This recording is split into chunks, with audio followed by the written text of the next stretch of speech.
Otep à tous, bien-aimés frères et sœurs. Je ne sais pas si vous êtes au courant de ça, qu'Emmanuel Macron a tenté de corrompre le général Tchani pour lui céder le pouvoir. En fait, Emmanuel Macron voulait que ce soit lui le président. Hein, comme il est le président de la Côte d'Ivoire, il est le président de la Guinée-Bissau, il est le président de beaucoup de pays africains, il voulait être aussi le président du Niger. Ah, vous vous rendez compte? Et ça, c'est des faits réels. 60 milliards de francs CFA ont été mis sur la table. 60 milliards de francs CFA. Monsieur, tiens, 60 milliards. Donne-moi le pouvoir.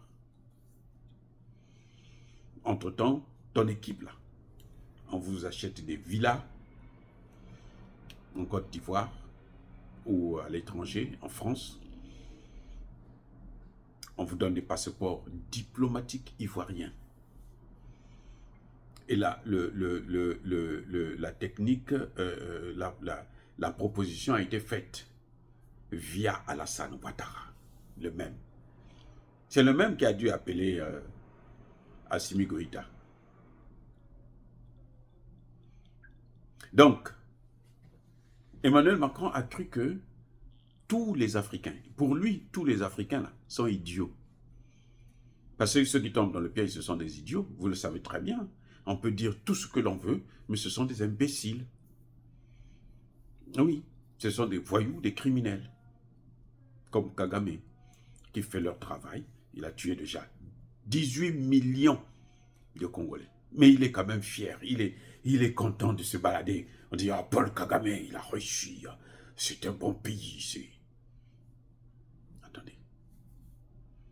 Non, monsieur, il a convaincu, il a voulu convaincre Tchani, acheter Tchani avec 60 milliards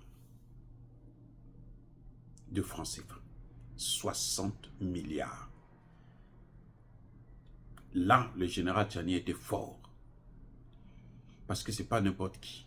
Les petits aventuriers là, que vous voyez parfois même sur les réseaux sociaux, les intellectuels africains là, ils vont trembler devant 60 milliards. Que tu ne vas même pas avoir le temps de jouir avec parce que tu finiras mal et très mal. Mes excuses. Donc voilà, Emmanuel Macron avait préparé son coup. Maintenant, on comprend pourquoi Alassane Ouattara était le plus grand va-t-en-guerre contre le Niger. Parce que Alassane Ouattara avait dû rassurer Emmanuel Macron qu'il va tomber. Quand même 60 milliards, il ne peut pas rebouder, il ne peut pas refuser ça.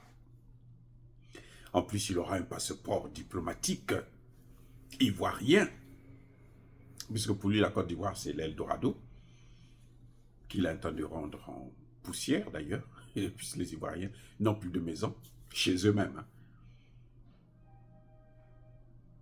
Et bon, on va vous... Et c'était pas, les 60 milliards, c'était seulement pour Tchani, mais les autres avaient aussi leur part. Parce que de toutes les façons, quand Emmanuel Macron propose 60 milliards de francs CFA, c'est quoi? C'est rien pour Emmanuel Macron. C'est même pas ce que Emmanuel Macron pille au Niger. Enfin, piller, parce que maintenant ça devient un peu problématique. C'est même pas ce qu'il pillait au Niger en un mois. C'est de l'argent de poche par rapport au pillage de l'uranium, du pétrole, de l'or. Donc, c'est rien pour les dirigeants africains. Et ce qui a énervé Alassane Ouattara, c'est parce que c'est Alassane Ouattara qui a fait la proposition en rassurant à Emmanuel Macron qu'il va réussir la mission cette fois-ci. Ça ne sera pas comme les 49 mercenaires ivoiriens qu'il avait envoyés au Mali. Il disait, il était sûr que non, un pauvre général qui n'a pas de compte en banque à l'étranger, on va lui trouver un bon compte garni avec 60 milliards de francs CFA. Et puis, il pourra voyager comme il voudra partout dans le monde avec un passeport diplomatique ivoirien. Mais, manque de peau, Tchani a refusé la proposition. Il a rejeté la proposition. Et là, Alassane Ouattara était le va-t-en-guerre. Parce que ce qui s'est passé, c'est que Emmanuel Macron a compris que par la méthode forte, il ne peut pas. Par la domination, l'influence, comme il a fait avec Tchani. Il dit, bon, écoute, il y a 3 noms là. Dans les 3 noms là, tu prends 2 noms, tu choisis 2. Un qui sera le président, un autre le premier ministre. Bon, toi-même, tu peux aller te faire foutre. Et puis moi, je gère le pays. Depuis l'Élysée. Comme je l'ai toujours fait. Partout en Afrique, la francophone. Là où il peut dormir tranquille. C'est comme ça que ça se passe. Vous voyez? Donc, c'est la proposition qui était faite. Maintenant,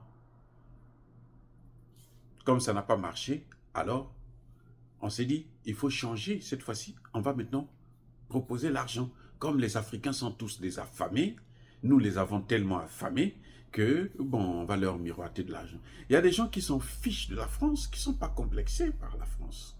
Non? Il y a des gens en Afrique, là, qui sont... C'est-à-dire que quand tu leur parlez de la France, ils vous disent... ils sont parfois pauvres, hein? On n'a pas besoin d'être riche pour s'en foutre de la France en Afrique. On n'a pas besoin, je dis bien, on n'a pas besoin d'être riche. C'est ça que Emmanuel Macron n'a pas compris. Et là, il est tombé sur un os qui lui dit, ton argent là, mets ça là où tu sais. On n'a pas besoin de toi. Non, je m'en fous de ton argent. Et là, ça a rendu Emmanuel Macron fou. Pourquoi? Parce qu'il ne peut pas concevoir qu'un Africain puisse refuser 60 milliards de francs CFA. Quand même, vous vous rendez compte? Un Africain, ils gouvernent l'Afrique là à cause de quoi? Mais c'est à cause de l'argent. C'est avec l'argent. Pour que, par exemple, des gens comme les Achille Mbembe travaillent pour eux. Il n'a même pas donné 1 milliard, non? C'est des centaines de milliers, sinon de millions en CFA. C'est tout. Il ne peut pas lui donner. Il ne peut même pas lui donner 50 millions de francs CFA. Le travail qu'Achille Mbembe faisait là. Même pas. C'est pas possible. Même les autres qui sont les Noirs là, les Serge Daniel, les machins qui sont ceux qui étaient à RFI qui fouillent maintenant pour venir faire, qui font exprès de dire qu'ils ont quitté le bateau. Ils n'avaient pas des 60 milliards de francs CFA. Non. Emmanuel Macron ne peut pas vous donner ça. C'est pas possible là. Mais sinon, il devait s'appauvrir encore plus durement. Et oui. Donc, nous saluons le courage du général Tchani. Parce que ça, c'est ce que nous devrons retenir, surtout nos enfants. Il y a 2 méthodes que Emmanuel Macron vient d'utiliser, il a échoué dans les 2. La première, c'est par la domination, la force, l'esprit paternaliste. Quand il parle à Assimi Goïta, il dit, bon, il y a 3 noms là, ne perds pas ton temps. Ne me perds pas le temps. En fait, il ne voulait même pas dire ne perds pas ton temps. Il dit ne me perds pas le temps. Vas-y tout de suite là. Prends, choisis. Tu as 3 noms qui sont là. Choisis 2 noms. Et il est allé à la CEDEAO pour dire que non, voici les présidents, les noms que j'ai donnés à Assimi Goïta. Il doit me choisir un président, un premier ministre parmi ces noms-là. Il était surpris que la CEDEAO n'a pas pu convaincre Assimi Goïta. Assimi Goïta à résister. Maintenant, il se dit, je vais changer de méthode. Vous voyez, les 2 méthodes, c'est pas pareil. Hein. Chez Assimi Goïta, c'est le paternalisme. Chez Tchani, c'est la corruption. Il dit, bon, je te donne ça, tu me vends le Niger, comme Bazoum l'avait fait avant lui. L'autre qui dit, non, avec moi, ça ne se passera pas comme ça.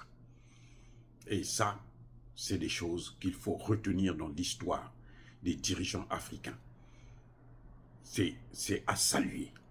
Dire cela, c'est inciter à la haine ou à la violence, non. Il y a colère V, il y a malin V. Encore une fois de plus, bien-aimés frères et sœurs, je persiste et je signe. Soyez bénis, abondamment bénis, par le Dieu des Kémites et par nos ancêtres angélicés. Mais que tous ceux qui persécutent le continent africain le pillent et le déstabilisent, qu'ils soient noirs, blancs, chinois, arabes, juifs, indiens, qui qu'ils soient punis, maudits, foudroyés, neutralisés, écrasés, effacés par le Dieu des Kémites et par nos ancêtres angélicés. Vive l'Afrique éternelle, j'ai dit et j'assume.